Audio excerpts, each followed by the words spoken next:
지문은 달라도 구조는 같아. 이게 바로 무수일. 그리고 난 널 수능 영어 1등급으로 만들 거야. 이 문제 BBC가 뉴스로 다뤘던 문제야. BBC는 이렇게 말해. 수능 영어는 고대 문자를 해독하는 것 같다. 원어민도 풀기 어렵다. 그리고 그 보도에서 가장 어려운 문제 중 하나로 딱 집어서 소개한 게 바로 이 문제야. 2026 수능 영어 39번. 게임 아바타 지각 행동.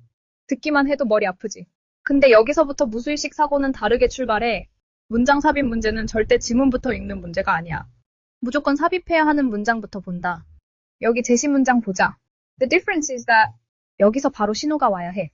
아, 두 대상의 차이점을 설명하는 글이구나. 그럼 다음 사고는 이거야. 이 글에서 비교하고 있는 두 대상이 뭐지?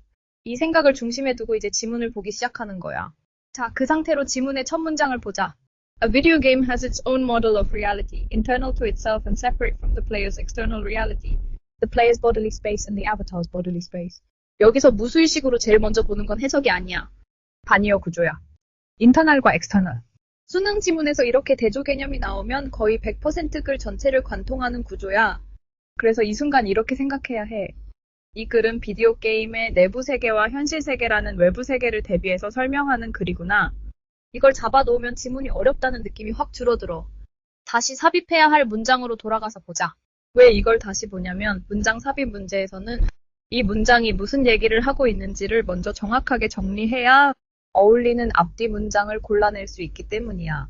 그래서 내가 항상 강조하는 게 이거야. 독해에서 가장 중요한 건 주제다. 그래서 내 영상에서도 3번 연속으로 주제 개념을 말하는 거야. 주제는 뭐다? 키워드에 대한 글쓴이의 생각.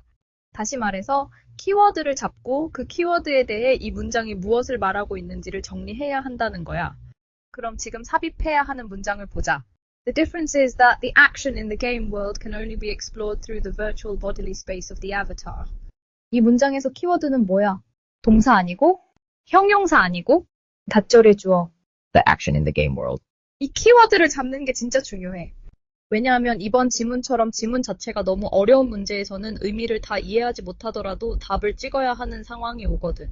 그럴 때 이 키워드 하나만으로도 아닌 선택지를 대거 제거할 수 있어. 그래서 문장 삽입 문제에서 가장 중요한 원칙은 이거야. 삽입해야 하는 문장은 앞뒤 문장이 같은 핵심 개념을 중심으로 하나의 논리 흐름을 만들어야 한다. 이 문제에서 그 핵심 개념은 뭐다? Action. 이제 지문을 보자. 근데 여기서 중요한 말 하나. 일단 지문을 깊게 이해하려고 읽지 마. 아까 잡은 키워드 액션이라는 단어가 어디에서 어떻게 쓰이고 있는지만 본다. 그러면 바로 보이지. 2, 3, 4번 앞뒤로 액션이 계속 이어지고 있어. 그럼 여기서 이 정도 판단은 할 수 있어야 해. 아, 이 삽입 문장은 이 액션 흐름 안에 들어가야겠구나. 이것만으로도 1번이랑 5번은 답이 아니라는 걸 확실하게 제거할 수 있어. 그래서 나는 이렇게 말하고 싶어. 틀리더라도 2번이나 4번을 골라서 틀려야지 1번이나 5번을 고른 건 수능식 문제풀이 자체를 모르고 시험장에 들어간 거야. 실제로 이 문제 수능에서 오답률이 64%였어. 근데 놀라운 건 이거야. 1번을 고른 학생이 4%, 5번을 고른 학생이 12%나 있었다는 거야. 나도 궁금해서 찾아봤어. 진짜 1번이나 5번을 고른 학생이 있을까? 있더라. 솔직히 말해서 너무 놀랐어. 나한테 배웠다면 최소한 1번, 5번은 안 골랐을 거야. 정답을 못 맞췄더라도 정답에 가까운 오답으로 틀릴 수는 있었을 테니까 이게 무수의식 사고야.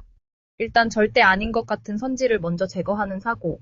지문이 어려워도 내용이 이해 안 돼도 답에 가까워질 수 있는 사고 방식. 이게 무수일이고 이게 1등급 사고력이야. 자, 그럼 이제 2번, 3번, 4번 중에서 답을 골라보자. 삽입해야 하는 문장은 아까 우리가 잡았던 것처럼 비디오 게임의 내부 세계와 현실 세계라는 외부 세계, 이 두 대상의 차이점을 설명하는 문장이었지. 그리고 그 차이점의 구체적인 내용은 이거야. The action in the game world can only be explored through the virtual bodily space of the avatar. 게임 세계에서의 행동은 아바타라는 가상 공간을 통해서만 경험될 수 있다는 말이야. 그럼 이제 질문은 이거야. 이 문장을 어디에 넣어야 가장 자연스러울까? 결론부터 말하면 답은 3번이야. 왜냐하면 이번에 넣는다고 가정해보자. 이번 앞 문장에 액션이라는 단어가 나오긴 해.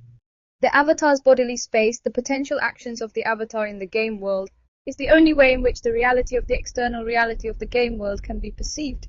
근데 여기서 액션은 핵심이 아니야. 더 아바타의 바디리 스페이스라는 주어를 부연 설명하는 삽입절 안에 들어가 있어. 이 문장의 핵심은 액션이 아니라 바디 스페이스가 어떻게 퍼시브드, 즉 인식되느냐야. 그리고 이 문장 바로 뒤를 보면 As in the real world, perception requires action.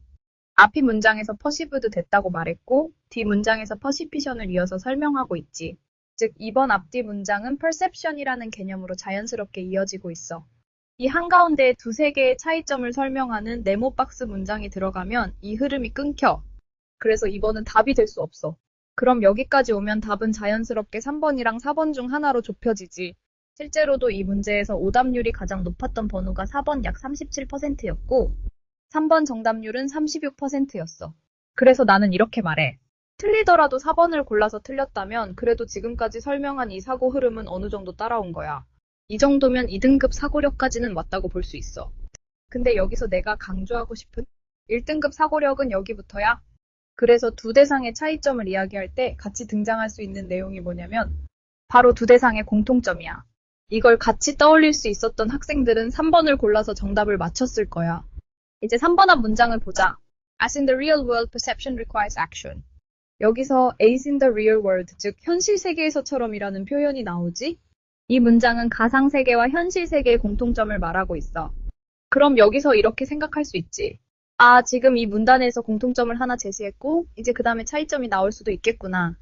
이 판단을 한 거야. 그래서 이제 3번 뒤 문장을 보자. Players extend their perceptual field into the game, encompassing the available actions of the avatar. 이 문장이 단순히 액션이 필요하다는 공통점의 설명일까? 아니야. 이 문장은 아바타의 액션, 즉 가상세계에서 행동이 어떻게 경험되는지를 구체적으로 말하고 있어. 그리고 우리가 삽입하려는 문장에서 핵심 키워드가 두 개였지. 첫 번째는 액션, 두 번째는 the virtual bodily space of the avatar. 이 두 번째 키워드 아바타를 직접 언급하고 있는 문장이 바로 이 문장이야.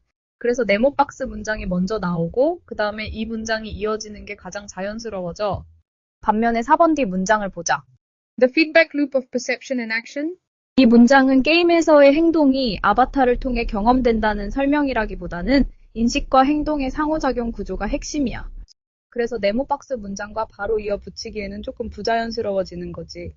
솔직히 말해서 지금 이 설명을 듣고도 아직 좀 헷갈린다는 사람들이 있을 수 있어. 정상이고 괜찮아. 이건 글을 많이 읽으면서 자연스럽게 체득되는 부분이야. 글이라는 건 보통 앞에서 조금 포괄적으로 말하고 뒤로 갈수록 점점 더 구체적으로 설명하는 흐름을 가지거든. 이 문제도 그래. 네모박스 문장 3번 뒤 문장, 4번 뒤 문장으로 갈수록 점점 앞 문장을 구체화하고 있어. 이걸 계속 읽다 보면 어느 순간 이렇게 느껴질 거야. 아, 그래서 이 문장은 여기에 들어갈 수밖에 없구나. 이 부분은 꼭 스스로 여러 번 읽어보면서 자습으로 익혀줘. 이걸 느끼는 순간 너는 이미 1등급 사고력의 문턱을 넘어선 상태야. 수능 영어는 지문을 얼마나 이해했느냐를 보는 시험이 아니라 출제자가 무엇을 묻고 있는지를 논리적으로 처리할 수 있느냐를 보는 시험이야. 이 문제도 마찬가지야.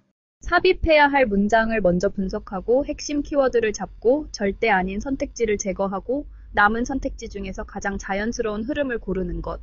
이 과정을 거쳤다면 이 문제는 고대 문자를 해독하는 수준이 아니라 사고력을 요구하는 문제였다는 게 보일 거야. 이게 무수의식 풀이야. 문제를 많이 푸는 방식이 아니라 문제를 다루는 사고방식을 바꾸는 것. 지문이 길어질수록 내용이 낯설어질수록 오히려 더 안정적으로 풀 수 있는 사고. 문장 해석 다 안 돼도 괜찮아. 진짜야. 구조만 알면 지문이 보여. 그리고 구조로 푸는 법을 알려주는 사람? 바로 무수일. 난 널 무조건 수능 영어 1등급으로 만들 거야.